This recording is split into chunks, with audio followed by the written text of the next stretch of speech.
How are you all, here is Anjali to teach you social science. हाँ जी, जैसा कि हम लोग अपना चैप्टर कर रहे थे इनसाइड आवर अर्थ, राइट। ये हमने इसके वर्ड मीनिंग और MCQ किए थे, ठीक है। आई होप आप लोगों ने उसको राइट कर लिया होगा, मतलब लिख लिया होगा, क्योंकि अगर आप इनको नहीं लिखेंगे तो आपके ऊपर फिर से दोबारा बर्डन आ जाएगा। लिखने तो आपको पड़ेंगे ही।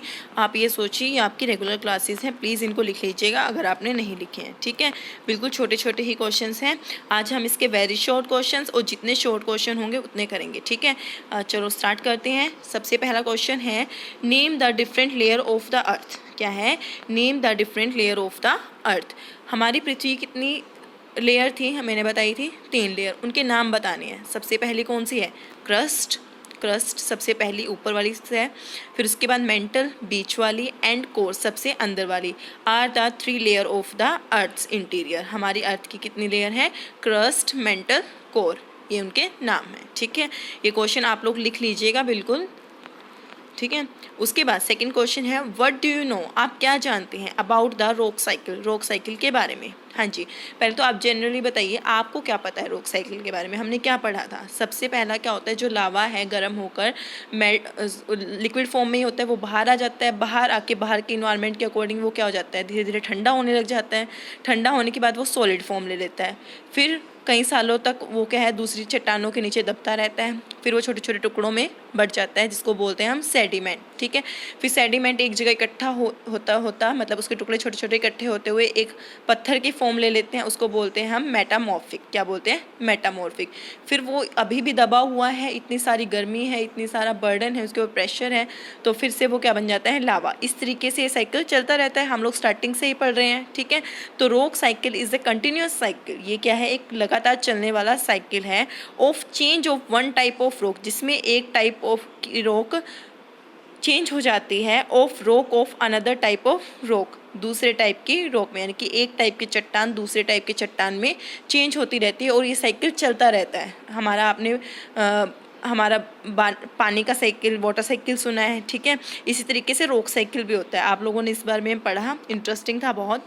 Write down any 2 features. Next question है हमारा कि 2 फीचर्स लिखिए of the different layer of the अर्थ। हमारी अर्थ की लेयर्स के बारे में 2 फीचर्स लिखिए।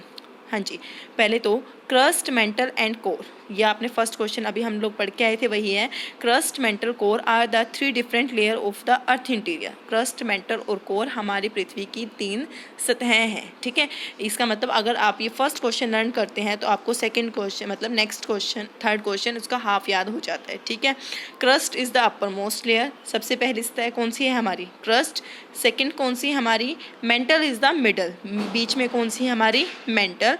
And core is the innermost layer of the earth. और जो कोर है हमारी सबसे आंतरिक लेयर है, ठीक है, जिसको आगे हमें फर्दर 2 पार्ट्स में डिवाइड किया है, आउटर कोर, इनर कोर, ठीक है। तो अभी आप लोग सिर्फ ये याद रखना कि इसकी 3 लेयर है, क्रस्ट, मेंटल और कोर, ठीक है। जो क्रस्ट है वो सबसे ऊपर वाली सतह है। जो मेंटल है, एम से मेंटल, एम से मिडल, एम से मेंटल, एम से मिडल, मेंटल बीच वाली है, और कोर क्या है? सबसे इनर है, ठीक है। आई होप आपको समझ आ रहे होंगे। Define minerals. मिनरल्स क्या होते हैं? हाँ जी, हम लोगों ने पढ़ा था, ठीक है। फिर से हम देख लेते हैं। Minerals are the natural inorganic substances. Minerals क्या है? हमारे नेचुरल इन ऑर्गेनिक सब्सटेंसेस हैं, हमें मिले हैं naturally which have definite chemical composition, जिनका अपना एक केमिकल कंपोजिशन है, मतलब उनकी खुद की एक रचना है, एंड फिजिकल प्रॉपर्टी, और उनकी भौतिक प्रॉपर्टीज़ हैं, ठीक है। तो आप लिख लेना, minerals are the natural substances, या फिर और इनऑर्गेनिक छोड़ देना आप चाहे तो, ठीक है। आप लिख लेना, minerals are the natural substances which have a definite chemical composition and physical property, ठीक है। आई होप आपको याद हो जाएगा। ये बिल्कुल इजी है। आप लोग इनको लर्न करने के बाद लिख कर ज़रूर देखिएगा, इससे क्या हो जाएगा, आपको ये लाइफ टाइम तक लर्न हो जाएंगे, ठीक है। उसके बाद नेक्स्ट क्वेश्चन है हमारा, अभी हमारे सिर्फ 4 ही थे वेरी शॉर्ट जो हमने कर लिए हैं। आई होप आपको समझ भी आए होंगे और इजी भी हैं और आप लिख भी लेंगे, ठीक है। तो नेक्स्ट क्वेश्चन है हमारा शॉर्ट, हम एक ही करेंगे, ठीक है। डिफ्रेंशिएट, आपको डिफरेंस बताना है between the intrusive and extrusive igneous rocks. Intrusive igneous rock और एक्सट्रूसिव इग्नियस रॉक। हमारी इग्नियस रॉक के ही 2 टाइप्स हैं, एक इंट्रूसिव है और एक्सट्रूसिव है। हाँ जी, इसको पढ़ने से पहले आप ही बताइए क्या पढ़ा था हमने। जो लावा हमारा लिक्विड फॉर्म में होता है वो बाहर आता है, कुछ कुछ अंदर ही रह जाता है, ठीक है।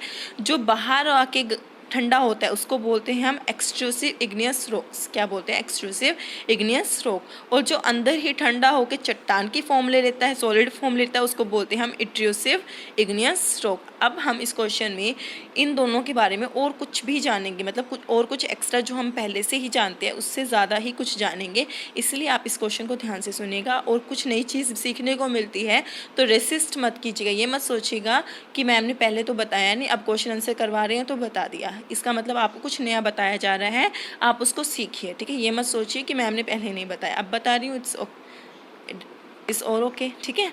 तो पहला डिफरेंस है जो इंट्रूसिव है, जो लावा अंदर ही ठंडा हो जाता है और इग्नियस रॉक बनाता है, उसका फर्स्ट पॉइंट है these rocks are also called the plutonic rock. इसको हम प्लूटोनिक रॉक भी कहते हैं। क्या बोलते हैं? प्लूटोनिक रॉक, ठीक है। उसके बाद एक्सट्रूसिव इग्नियस रॉक का फर्स्ट पॉइंट है, हाँ जी, जो लावा बाहर आकर ठंडा होता है और चट्टान की फॉर्म ले लेता है, उसका फर्स्ट फीचर है these rock are also called as volcanic rock. इसको हम क्या बोलते हैं? ज्वालामुखी चट्टाने भी बोलते हैं। क्या बोलते हैं? ज्वालामुखी चट्टाने। These rocks are also called the volcanic rocks. इसको बोलते हैं प्लूटोनिक और इसको बोलते हैं वोल्केनिक। समझ आया? सेकेंड है इंट्रूसिव का, These are formed when the molten magma cools down deep inside earth crust। ये कहता है ये तब बनता है जब हमारा जो मैग्मा है, लावा है, वो अंदर ही ठंडा हो जाता है, पृथ्वी की क्रस्ट के अंदर ही। मैंने बोला था इंट्रूसिव इंटरनली, ठीक है। तो इंट्रूसिव क्या होता है? जो अंदर ही ठंडा हो जाता है। तो ये तब बनता है जब लावा होता है हमारा पृथ्वी के अंदर ही ठंडा हो जाए, ठीक है। और एक्सट्रूसिव क्या है? These are formed when the molten lava. ये तब बनता है जब molten lava comes on the earth surface, जो पृथ्वी की सतह से पर आ जाता है, मतलब ज्वालामुखी से निकलकर पृथ्वी की सतह पर आ जाता है, ऊपर वाली सतह पर। इट कूल्स डाउन, और ठंडा हो जाता है, and becomes solid to form rock, और उसके बाद ठोस बन जाता है ताकि एक चट्टान बन सके। मैंने इसके रिगार्डिंग आपको पिक्चर भी दिखाई थी कि जो लावा है बाहर निकल कर आता है, देन कुछ टाइम तक रखा रहता है और वो इन्वायरमेंट के कारण ठंडा हो जाता है और फिर वो सॉलिड फॉर्म ले लेता है, ठीक है। उसके बाद granite is an intrusive igneous rock. जो हमारा ग्रेनाइट होता है ये एक चट्टान की फॉर्म होती है, ठीक है। ये एक टाइप का इंट्रूसिव इग्नियस रॉक है, ठीक है, जो अंदर लावा ठंडा होने के बाद बनता है, ठीक है। ग्रेनाइट भी उसी टाइप की एक चट्टान है, ठीक है। और एक्सट्रूसिव इग्नियस रॉक का एग्जाम्पल क्या है? बेसाल्ट। क्या है? Basalt is an extrusive igneous rock. जो हमारा बेसाल्ट है ये एक तरह का ही रॉक है, तो ये क्या है? एक्सट्रूसिव इग्नियस रॉक का एक एग्जाम्पल है। जी क्या पढ़ा हमने? इसको प्लूटोनिक इग्नियस रॉक भी बोल सकते हैं और एक्सट्रूसिव को क्या बोल सकते हैं? Volcanic igneous rock. ये जो लावा अंदर ठंडा होकर सॉलिड फॉर्म में लेता है उससे बनती है इग्नियस रॉक, और एक्सट्रूसिव किससे बनती है? जो लावा बाहर आ जाता है और ठंडा हो जाता है और सॉलिड फॉर्म ले लेता है, वो उससे बनती है, ठीक है। इसका एग्जाम्पल क्या है? ग्रेनाइट, और इसका एग्जाम्पल क्या है? बेसाल्ट, ठीक है। आज हम इतना करेंगे। वैसे तो ये ईजी हैं और आपको होगा कि मैम ने थोड़ा ही करवाया, लेकिन क्योंकि ये लिखना भी है और याद भी करना है, इसीलिए मैं आपको ज़्यादा नहीं दे रही, ठीक है। कल को हम इसके शॉर्ट क्वेश्चन जितने रह गए हैं वो करेंगे और लॉन्ग क्वेश्चन स्टार्ट कर देंगे, ठीक है।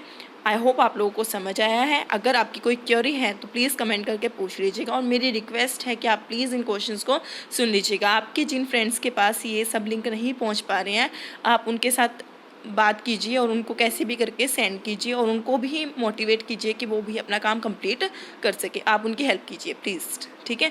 तो मिलते हैं हम अपनी नेक्स्ट क्लास में। Stay safe, stay healthy.